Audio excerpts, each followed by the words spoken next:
Kausapin na natin si mobile journalist Merrimon Reyes na nasa Senado. I'm sure, Merrimon, may hangover pa itong si Chiki at si Mase sa Book 1. Pero pwede bang unahin ko na yung Book 2? So tomorrow, totoo ba na imbis na yung Blue Ribbon Committee na pinaplano ng komite ni Senadora Pia Cayetano, ay bukas ay prayer vigil na lang ang mangyayari. Ay! Ano ba ang update dyan sa mangyayari tomorrow sa pagsisimula ng Book 2 ng Senate serye?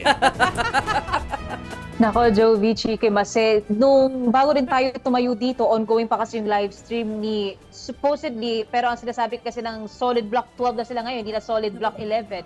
Tanggal na si Cayetano bilang Senate President. Pero sa live stream niya, sinabi niya, tuloy daw ang pagdinig ng Blue Ribbon Committee tomorrow na last time nung ang may hawak pa nito ay Senator Pia Cayetano, may schedule na silang tinalaga tomorrow. At ang sabi pa ni Senator Cayetano, maglalabas daw siya ng notice sa OSAA or Office of the Sergeant at Arms pati sa House Secretariat na panatilihin daw na bukas ang Senado bukas dahil ipagpapatuloy daw ang pagdinig ng Blue Ribbon.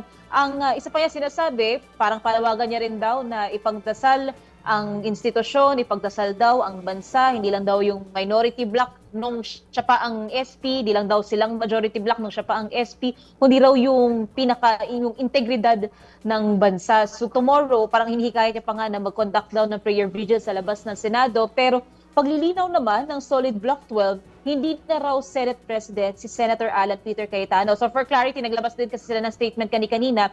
After the Senate, with 12 senators na present at dineklara yung quorum doon sa 12 na senador, they voted to declare na lahat ng elected positions ay vacant, kabilang dito ang presidency ng institusyon. At ang nilinaw din nila dito, hindi pa raw nakahalal si Senator Sherwin Gatchalian as Senate President. Ngayon kasi Senate President pro tempore lang siya dahil hindi pa nila nakukuha yung 13 na kinakailangan, yung majority number ng senators para makapag-elect ng Senate President. Pero ang sinabi kanina ni Senator Mig Zubiri na ngayon ay Rules Committee Chairman, pwede ngayon sa rules daw matatawag na acting Senate President itong si Senator Gatchalian. Pero yun nga, ang inaabangan natin ngayon kasi parang may nagkakaroon ng struggle between both ends. Sinasabi ni Senator Cayetano, illegal itong ginagawa, yung pagkiklaim ng leadership, yung pag-reorganize ng Senado, yung pagkuha ng committee chairmanship, yung paghaharang daw sa hearings and proceedings ng Senado. Okay. Pero ang sinasabi naman kanina ni Senator Gatchalian,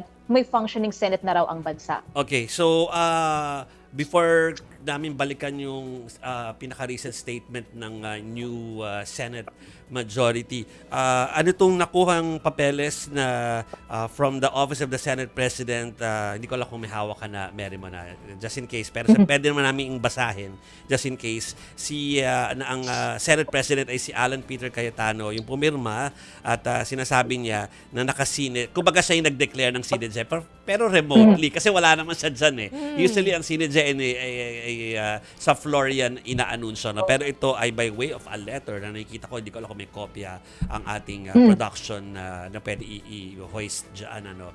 Pero yun na nga. So, ayan, hawak din ni Merrimon yan, ano. So, kumbaga, the former, natatakot ako. Hindi naman natatakot, pero by technicality, we just don't wanna say agad na ex na, no? Na ex-Senate President. Ay, kumbaga, nag-declare siya ng sinede remotely. Tama ba? Tama. And nung kanina, nung 3 o'clock, nung supposedly mag-start na yung session, nakita natin nung time na yon si Senate Secretary Jose Luis Montales na may inaabot na papel sa minority senators na nakaupo doon. Sina Senator Tito Soto, Rizal Teveros, Mamakino, etc. Ito raw yun. So, sabi pa ni Senator Mig Zubiri, illegal din daw ito, pero time na raw talaga mag-move on. Yeah. So Merrimon, kung bukas sinabi ni SP Alan Peter Cayetano ay tuloy-tuloy yung Blue Ribbon Committee hearing, meron ka bang narinig from the now majority kung anong gagawin nila? Dahil for them, ang Blue Ribbon Committee hearing magtutuloy sa Lunes pa. So ano daw ang, baka lang meron kang information about this? Kung anong plano nila? Ang huling sinabi dyan ni Senator Erwin Tulfo, pwera sa, syempre, kailangan paigtingin daw yung seguridad ng Senado ngayon. Malinaw na by Monday magiging schedule ng Senate Blue Ribbon Committee. At yung nilalaman, yung resource persons, yung guest list na inimbitahan, supposedly for tomorrow's hearing, hindi raw agreed doon si Senator Tulfo. Kailangan pa raw nilang salain ang mga ito. Kaya kailangan din nila ng kaunting oras para ayusin ang lahat. Yung bukas daw, kung sakali nga napupunta, kasi sinasabi nga ni Senator Cayetano na ipagpapatuloy yung hearing. Nung nag-livestream siya kanina umaga, sinabi pa niya ang man of the hour daw sa pagdinig bukas, si Senator Rodante Marcoleta. Parang nasabi ni Senator Tulfo, parang pwede naman daw, magmerienda lang daw sa kumain lang daw sila dito. Pero ang malinaw, illegal na rin daw yun kasi siya na-declare na as vacant yung committee chairmanship, siya na ang may hawak ng Blue Ribbon and sa pamumunuan niya, Monday ang hearing ng Blue Ribbon. Pero yun nga, sabi nga ni Senator Cayetano kanina, may magpalalabas daw siya na notice na panatilihing open ang Senado bukas, magtutuloy daw ang Blue Ribbon hearing.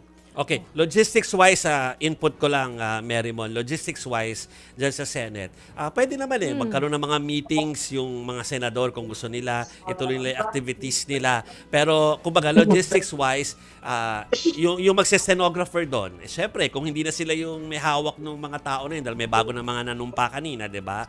Papaano? Sinong gagawa nung ganon? No? Tapos, yung mga lawyers at mga staff na dapat nandoon kapag nag-Blue Ribbon Committee, papaano kung hindi na rin, kung yun ay sumusunod na rin sa bagong leadership, di hindi na parang gagawin yon tapos sa FB Live lang natin mapapanood. Ano mangyayari? Pati yung video ng Senate, hindi mo pwedeng i-hijack yan basta-basta dahil may setup yan, di ba, Marymon? Totoo, Jovi. And ang ayaw pa kasi ngayon magpa-interview so far ni Senator Gatchalian na acting Senate President. Pero ang sinabi kanina ni Senator Kiko Pangilinan, yung sa case si Senator Cheese, mahaba-haba raw na naging pag-uusap yung nangyari. Pero they felt relieved na nagkaroon na ng ganitong pagkakataon. Ang sabi pa ni Senator Erwin Tulfo kanina nung bago siya mag-press con, hinahanda niya na nga raw yung sasabihin niya kung sakali walang sisipot na mga senador. Pero dahil nagpakita si Senator Cheese na declare as vacant yung posisyon, na elect si Senator Gatchalian as pro temp, and all the other committee chairmanship na na-assign kanina, ngayon daw, they feel relieved na talaga na may functioning Senate na raw na maaasahan at may pagpapatuloy daw yung trabaho. O kanina, Marymon, sinabi mo na si Senator Rodante Marcoleta ang magiging man of the hour bukas sa Blue Ribbon Committee hearing na gusto ngang mangyari ni SP Cayetano. Bakit daw, Karin, may impormasyon ka dito, bakit hindi si Senator Pia Cayetano? Dahil 'di ba siya naman yung recognized, 'di ba, na nila ni SP Cayetano as Blue Ribbon Committee chair. Chiki, yan din yung kine-question ni Senator Raffy Tulfo na bakit. Kasi ang sinasabi pa nung time na si Cayetano pa ang SP, bubuo ng subcommittee ang Blue Ribbon. Pero ang sabi ni Senator Tulfo, hindi raw ba pwedeng hayaan na lang si Senator Pia? Kumbaga, Blue Ribbon Committee in general ito. Though, wala naman din kasi nagbabawal yung pagbuo ng subcommittees para mahawakan o matutukan yung certain inquiries or kung may pending legislation. Pero wala naman nag-ibang pagpapaliwanag. Ang isa nga nating inaabangan, supposedly, kung bubuin talaga yung subcommittee at kung si Senator Marcoleta talagang hahawak ng pagdinig sa flood control scandal, kailangan siyang ma-formalize sa session. Dapat sa plenary pa rin. Yeah, it had to be, kailangan mapresenta sa bawat galaw ng komite ay dapat may approval sa rules diyan sa plenary. Yeah. Okay. So yun yung hindi na naman nangyari. Pero yung Blue Ribbon Committee ba nila ni SP Cayetano ay may 17 members na ba yun? Wala pang. Wala pa, 9 Isa pa pa lang. yun, oo. Wala pang, I think wala pang minority members yun no? Parang meron lang na yung automatic like Senate Minority Leader, pero ngayon hindi na siya ngayon, na si Tito Soto. Tsaka nilagay nila yung pangalan ni Senator Ping Lacson. Nasabi ni Senator Ping, wala pa yung consent ko doon. Hindi ko pa nga alam kung gusto kong sumali dyan sa BRC. Okay. Oo. For fairness tayo, Marymon, kanina kasi nagbigay na kami ng buod kung ano yung mga reaksyon ni Senate President Alan Peter Cayetano. Yun muna yung technical term natin doon. Senate President Alan Peter Cayetano. Okay. Pero alam ko hawak mo yung, dali ko yung nagpasa nito, merong pinaka-recent na solid block of 12, hindi na SB 11, SB 12 na, about yung fact na Senator Alan Cayetano is no longer the Senate President. Can we read that na lang muna? Marymon, kung hawak mo para ma-report mo kung ano yung laman nung kanilang maikling statement lang naman. Ang sabi nung statement ng Solid Block 12, Senator Alan Cayetano is no longer Senate President. For clarity, Senator Alan Peter Cayetano is no longer Senate President after the Senate, with 12 senators present and a quorum declared based on the recognized base number of 22 under Avellino versus Cuenco, voted to declare all positions vacant, including the presidency of the institution. Hindi pa lamang naihahalal si Senator Sherwin Gatchalian bilang bagong Senate President dahil kailangan pa ng 13 na boto sa ilalim ng konstitusyon. Pero ito raw ang malinaw at mahalaga ngayon, bakante na ang lahat ng posisyon, tapos na ang dating liderato at dapat na magpatuloy ang trabaho ng Senado para sa taong bayan. So, book 2 na talaga tayo. So, si Mary Mon ay hindi pa magpapahinga dahil bukas, start na ng book 2. Oo, preview na to ngayon sa book Oo, 2. dahil I'm sure kahit ano mangyari, itutuloy nila yung activity nila about yung kanilang Blue Ribbon Committee. Pero yun nga lang, ano yung support group doon dahil alam natin na yung mga Senate staff ay under na doon sa new leadership, di ba? Sinabi ko nga yung technicality na yun at logistics kanina. Pero, Mary Mon, feeling ko telling din na imbis na yun yung i-push ay nag-push ng prayer vigil eh. So parang feeling ko alam din naman nung old leadership na may possibility hindi matuloy, so magdasal na lamang. Parang ganun yung epekto. Sa iyo ba ganun din yung dati?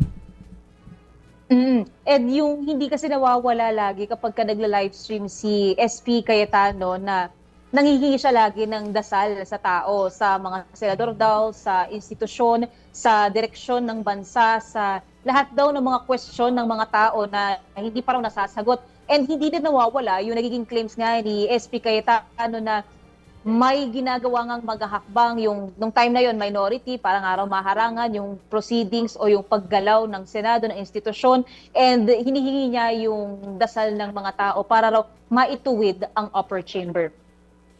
Okay.